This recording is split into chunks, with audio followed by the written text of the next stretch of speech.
tumori i korrupsionit të Edi Ramës nuk ka më nevojë as për skaner, as për radiografi, nuk ka nevojë as për biopsi. E shohin gjithë me sy se si po kalbzon kjo qeverisje. Në fakt, e ka bërcyer edhe korrupsionin si nivel.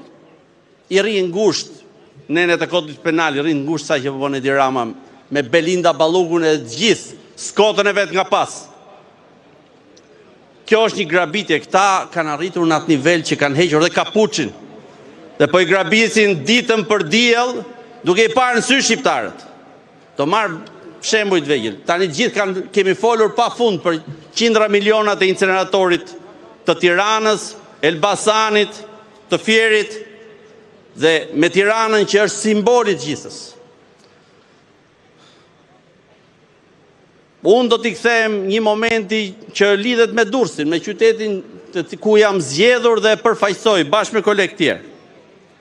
Gjithë keni dëgjuar për ekoparkun.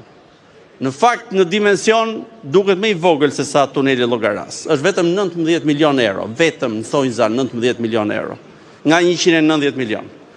Por guximi për të grabitur shqiptarët, paratë e shqiptarëve, jo paratë e buxhetit të shtetit, është i tmerrshëm. Nëse i 50 milion që me cilën kanë vjedhur shtesë në tunelin e Llogaras, në Durrës nga 19 milion, vetëm 6 milion e gjysmë janë përdorur për ndërtimin. 6 milion e gjysmë ja kanë dhënë kompanisë Klodian Zotos. Janë ata që e kanë bërë. Po të shkoni atje të shihni sot, ka filluar dalë shtresa që mbulon ato mbetje të rrezikshme atje. Se 6 milion e gjysmë sigurisht ishte vjedhje mbete. Po mirë, po 12 milion e gjysmë euro të tjera të cilët ja kanë vjedhur shqiptarëve drejt për drejt. Me kompani të cilës ja kanë dhënë tenderin, po kur ja kanë dhënë tenderin? Kanë guxuar, kanë patur mendjen e kthjellët një javë mbas tërmetit 26 nëntorit të Durrës, që të anullonin tenderin, mos lodheshin më, që të bënin makinacionet se si t'ja jepnin kompanisë që kishin darë para se të shpalte Edi Rama që do bëhesh ekoparku. Një muaj e gjysmë përpara kompania kishte lidhur kontrat me kompaninë arkitekturore të projektimit që është klienti i Edi Ramës. Dhe kanë futur në xhep 12 milion e gjysmë euro. Një javë mbas tërmetit kanë prishur dhe kanë dhënë me tendur drejt për drejt. Janë të kthjellët, edhe kur njerëzit kishin vdekur, çanin familjarët e tyre. Ishin jashtë shtëpive. Kjo lloj bande. Po 12 milion e gjysmë euro nuk janë 26% sa që janë 50 milion eurot e tunelit Llogaras. Janë 66%. Kjo është ajo që po them. Kanë hequr kapuçin, po grabisin ditën për diell.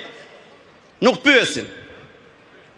Tani, mjafton shohësh se çfarë komunikon Belinda Balluku me varësit e vetë dhe kupton se ku ka arritur. Kupton se çfarë do thot diella. Kupton kush është mekanizmi që ata do grabisin. Do një shembull tjetër, përsëri do ta marr se është në Durrës, po nuk është vetëm i durrësakëve. Porti i Durrësit. E zhdukën portin që është aseti më i madh i shqiptarëve. Mbi 1 miliard euro kushton vetëm ai. Ndër breza kanë lënë atje kontributin pa fund, shqiptar nga gjithë Shqipëria, jo nga Durrësi. Është aseti më i madh dhe më i çmuar, strategjik, qoftë në aspektin ekonomik, po doni të sigurisë që ka Shqipëria. Jo, do t'ja dhuronte miku ti arab, që të bënte ai ato mira apartamente për të zhdukur një port që ne sot duhet ta ndërtojmë me të paktën 1 miliard euro është porti tjetër. Dhe vazhdojnë e shtyn. Pse? Sepse kanë bërë përsëri të njëjtin projekt, po dalin të dhëna që është e njëjta skem, grabitje si me tunelin Llogaras. Po gjem përsëri një kompani që sipas burimeve përsëri është greke. Mos ta marri kompani që ka ndërtuar porte në gjithë Shqipërinë, po do ta marrin ata se do fitojnë përsëri aty sipër. Ndërkohë vetëm 100 milion euro do të kushtoj vetëm shpronësimi i pronarëve në atë zonë. Po këto 1 miliard euro do t'i pagojnë shqiptarët një nga një. Para 2 vjetësh kam marrë më shumë të 80 milion nga taksat e shqiptarëve për këtë çështje, pastaj i çuan diku tjetër. Vjet kanë marrë 100 milion euro taksa, përsëri taksa shqiptarët. për atë që quajmë buxheti i shtetit. Jo, nuk është